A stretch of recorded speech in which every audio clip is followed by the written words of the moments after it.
Hello viewers, welcome to Newsweek South Asia, a show where we will provide you fresh insights into South Asia's geopolitical, strategic and security situation. Let's take a look at the headlines first. Al-Qaeda terror outfit expanding its operation in India.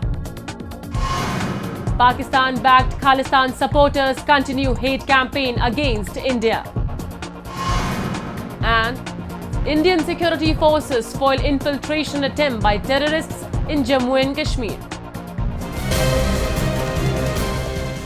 Al-Qaeda in the Indian subcontinent, AQIS, is an Al-Qaeda affiliated terrorist organization founded in 2014 by Al-Qaeda leader Ayman al-Zawahiri. The group is based in Pakistan but has threatened to also carry out operations in Afghanistan, India, Bangladesh and Myanmar. Banned in India under the Unlawful Activities Prevention Act in 2019, AQIS is trying to establish its footprint by radicalizing and brainwashing the Indian youth. We have a report. Al-Qaeda in the Indian subcontinent, a wing of the Al-Qaeda founded by Osama bin Laden, is fast expanding its footprint in the Indian subcontinent. Recently, India's most wanted Al-Qaeda terrorist, Ikramul Haq, commonly known as Abu Talha, was arrested along with his wife in Bangladesh's capital, Dhaka. He was possessing a fake Indian identity card. Known as Maulana Sabit within Al-Qaeda, his main task was to mislead the youth in India and recruit them for terror activities. Abu Talha, who is the top leader of the Dawa wing of Al-Qaeda in the Indian subcontinent, has nearly a dozen terrorism-related cases registered against him in India. The growing footprints of Al-Qaeda in the Indian subcontinent is a cause of concern and poses a security threat in the region. Al-Qaeda in Indian subcontinent was actually formed with the aim of establishing a caliphate in South Asia. Now, from 2014 onwards, why there is a spike now in India is that the entry of terrorists in Kashmir has got stopped. The security grid in Kashmir is very strong, and Kashmir has been on scanner for quite some time. So, therefore, they feel that it is too risky to work there, and also they still feel that there is a fair amount of people who are disgruntled, who are radicalized and who can be lured to become sleeper cells in other parts of the country. So, therefore, you will find that there is an effort to lure, and it is not only in India, it was also there in Bangladesh, it is also there in Pakistan and Afghanistan too. So, it is a phenomena in these areas. They are also targeting the Australia as well as US and some other Western countries too. Indian security agencies busted Al-Qaeda's operation in India in March 2022 with the arrest of a Bangladesh-based terrorist from Assam. Subsequently, there have been more than 50 arrests all across India with their operative base in Bangladesh. In 2022, the anti-terrorism squad arrested 8 AQIS members from Bhopal in Madhya Pradesh, some of them Bangladeshi nationals. In 2023, the anti-terrorism squad arrested 4 AQIS members from Gujarat, all Bangladeshi citizens, who too identified Abu Talha as their recruiter.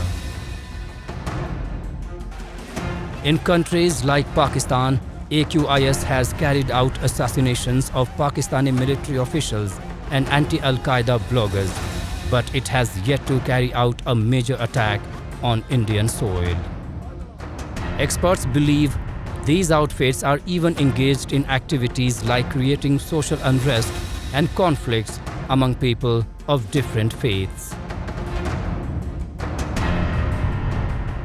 As of now, there is another philosophy which the terrorists are adopting.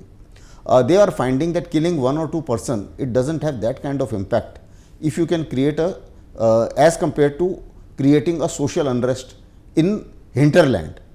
So therefore, now most of the terrorists, including the Pakistan sponsored terrorist and the proxy war, is now shifting and gravitating a little more towards using the sleeper cells and creating a social unrest on some of the issues. It can be hijab on one day, it can be let's say uniform civil code on another day. So pick up an agenda and create a social unrest through the sleeper cells that they feel is more impactful for a country like India. Since its formation, Al-Qaeda in the Indian subcontinent has faced defeat not only in India but other parts of the subcontinent, including Bangladesh, Pakistan and Afghanistan. The outfit has failed to garner any traction, but it is trying to mislead the youth to carry out anti-state activities and disrupt peace.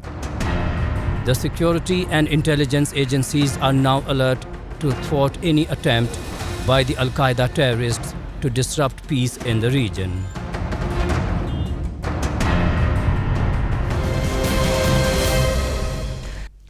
Let's move to India's Jammu and Kashmir, where terrorists are continuing to make infiltration attempts from Pakistan. They bring arms and ammunition with an aim to carry out terror attacks and disrupt peace in the Union territory. Alert security forces are foiling all their attempts to intrude into the Indian territory and help maintain peace in the region. We have a report. On July 10th, the Indian Army foiled a major infiltration attempt along the line of control in Rajouri district of Jammu and Kashmir and neutralized one terrorist. During the search operation, an AK-47 rifle, 3 AK magazines with 175 rounds, a 9mm pistol and 2 magazines with 15 rounds, 4 hand grenades, communication equipment and a large quantity of eatables and clothes were recovered. The Indian security forces have become more alert since Pakistan-based terrorists have started using newer tactics to infiltrate into Jammu and Kashmir and disrupt peace in the region. Amarnath Yatra has commenced from the 1st of July and will continue for about 60 odd days. Pakistan definitely wants to embarrass India by creating chaos and mayhem, loss of property and loss of wealth, as well as try and create communal violence by hitting Indian Hindus who are believers of Amarnath. All their efforts notwithstanding, all their new technologies, new tactics, new strategies notwithstanding, the Indian security forces have made sure that he does not succeed under any circumstances whatsoever. Notwithstanding the fact that there has been increased, I will say, efforts by him. According to sources in intelligence agencies, there are several terror camps operating in Pakistan-occupied Kashmir and they infiltrate into the Indian site with the help of Pakistani security agencies. The terrorists not only receive training but logistics help and weapons to carry out terror activities in Jammu and Kashmir. The Indian security forces have unearthed several underground tunnels near the LOC used by terrorists to infiltrate into Jammu and Kashmir. The Border Security Force in India is now using drone-mounted ground-penetrating radars to check the presence of underground tunnels used by terrorists. It is very important to understand that Pakistan has today slipped into a state which is on the very edges of, I will say, a failed state. There is political instability, there is economic instability, there is military and security instability, and there is diplomatically, Pakistan has been cut off from everybody. Even it's under the watchful eyes of FATF, it's been under the watchful eyes of International Monetary Fund, it's in the watchful eyes of the World Bank. Pakistani benefactors have turned against them. The GCC countries no longer support Pakistan. All that notwithstanding, Pakistan continues to spend a phenomenal amount of money on terrorism and terrorist activities. Jammu and Kashmir is reaping peace dividends since the abrogation of Article 370 and Article 35A in August 2019. There is massive development in the Union territory which has been attracting investors in sectors like tourism, hospitality, retail and manufacturing. The development in Jammu and Kashmir is not fitting with the agenda of neighbouring Pakistan, and it helps terrorists to infiltrate into the Union territory and create unrest. The people of Jammu and Kashmir, who have suffered for decades due to Pakistan-backed terrorism, have condemned terrorism from all fronts.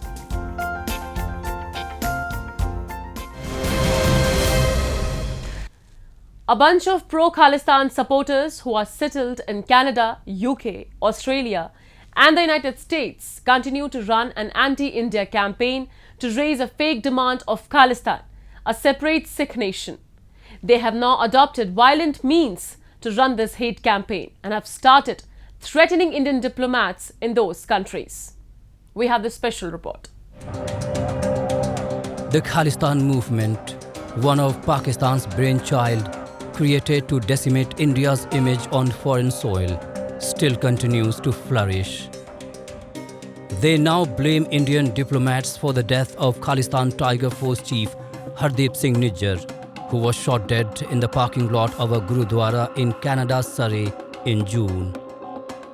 Previously, Khalistan elements active in these countries had released several videos warning to launch a protest outside Indian embassies and consulates in Canada, Australia, UK and US on July 8. Recently, the pro-Khalistan separatists organized a protest outside the Indian consulate office in Toronto. While chanting anti-India slogans, Khalistan supporters even tried to provoke the Indian community, which was also there, to counter the anti-social activities of Khalistanis. Shashikant, the former Director General of Police, who fought against Khalistan militants in Indian Punjab in the late 1980s, says there are a bunch of separatists settled abroad, and in India there are no takers of their illegitimate demand. It has been depicted, proved, shown time over again, have no support for Khalistan. Nobody in Punjab, nobody in India wants Khalistan, because they have seen what exactly and what all we had gone through in 80s, and nobody wants the repetition of that particular time. If the demand for Khalistan was genuine, it is not, but I'm saying just for the sake of argument, if it was genuine, then they would have said, yes, we want not only Lahore, but the entire Pakistan, which is entire Punjab, which is under the occupation of Pakistan right now, and not only that area, even extending up to Afghanistan and all those countries. Lahore was the capital of Maharaja Ranjit Singh, and his empire was right from this Punjab, which is in Pakistan, parts of our country also, extending even to Afghanistan and all those parts.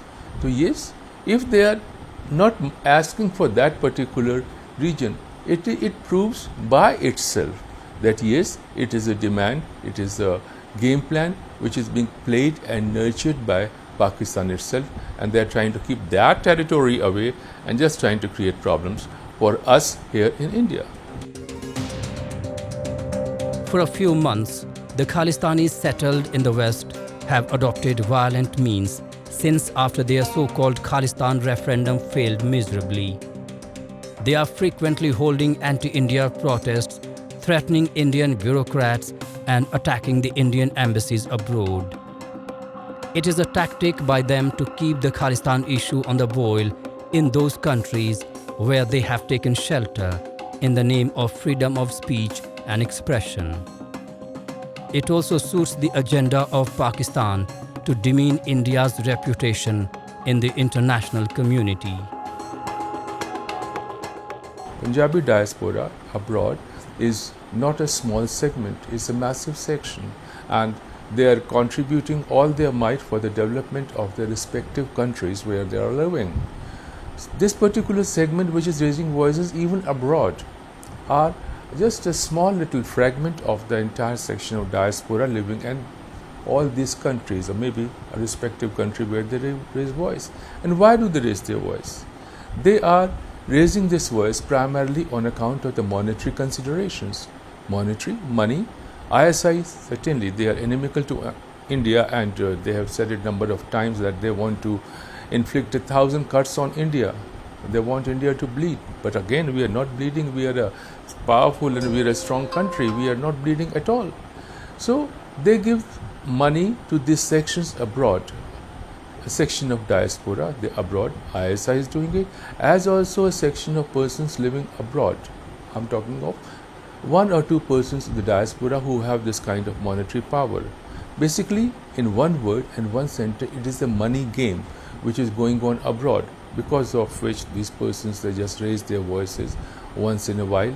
But again, even there is no massive support. Like I said, you check up the number of people living there, diaspora living there, and the number of persons who are raising this voice. It is absolutely minimal.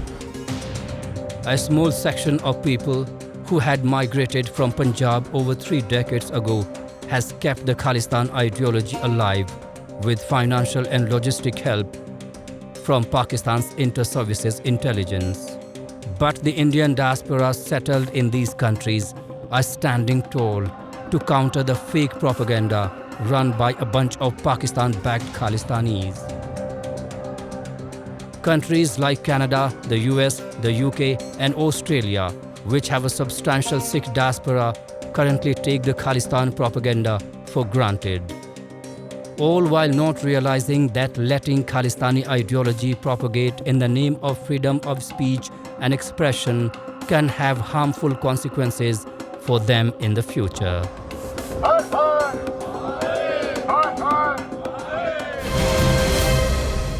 Recently, National Investigation Agency (NIA) busted an ISIS terror module in Maharashtra and apprehended 4 of its operatives.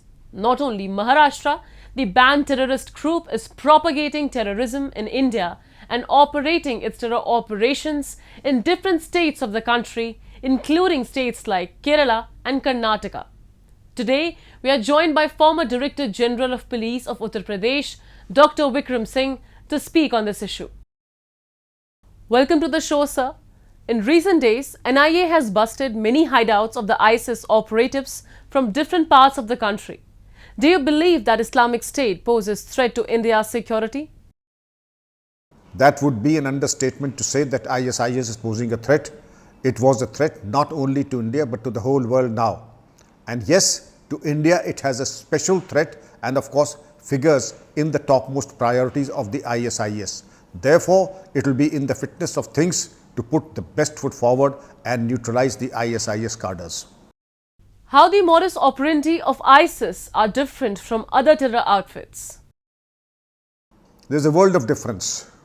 Apart from brutality, use of the social media, fake news, deep-fake news, and also the cohorts that pick up the best brains not only of the IT but also the foot soldiers, the ex-servicemen, and also the silent slow poisoners. When I say the silent slow poisoners, they have a knack of picking out the disgruntled element in society, especially the youth, and then how to radicalize them, how best to slow poison their minds, rewire their minds is something that they have perfected over the years. To that extent, they are very different because they have technology, they have arms and ammunition, they have penetration of almost every segment of society, and this is where the problem arises. Therefore, they are more poisonous and lethal than any other terrorist organization. Why the Islamic State is trying to make India as its base? Are they also trying to mislead the Indian youth to join ISIS? There is no doubt about it. India happens to be the topmost priority, as I said earlier. And why? Because India, as a part of their mythology, Ghazwa-e-Hind, they have divided India into 4 cadres. ISIS Jammu Kashmir, ISIS Deccan, ISIS Hind, and they have divided, and the southern provinces would be Kerala, Telangana, Andhra Pradesh and Karnataka. And to divide India into the 4 sectors, like the PFI, they said India 2047 they plan to make India into an Islamic state and the imposition of Sharia in place of other jurisprudence. Now, for that motive, they have patronized and put in every ounce of their energy for this design and for this conspiracy. And for this, they have used terror, they have used corruption, They have used politics. They have used every tool in the arsenal to gain some leverage or foothold. How alert are we to tackle the menace of Islamic State in the Indian subcontinent? Does India have enough support from its neighbors to tackle with ISIS threat? India, I think, has given an excellent account of itself when I compare this with what has happened in Europe, especially UK and other countries. I think India has given an excellent account of itself. Its prowess in technology, intelligence collection, sharing of intelligence with sister agencies. About the neighboring countries, the less said the better, because I think we have been singularly lucky to have such neighbors who would not fail, who would not hesitate to add fuel to the fire. And I will stop at that. But yes, our neighbors, primarily Pakistan and Bangladesh, also happen to be the launching pads of the ISIS cadres. Thank you so much for the insight, sir. And with that, we come to the end of this edition of Newsweek South Asia. We'll be back next week with more news, views and analysis from the subcontinent. Meanwhile, do keep writing to us at nwsa@anin.com. This is Shivangi Mishra signing off on the behalf of the entire production team of Newsweek South Asia. Goodbye and take care.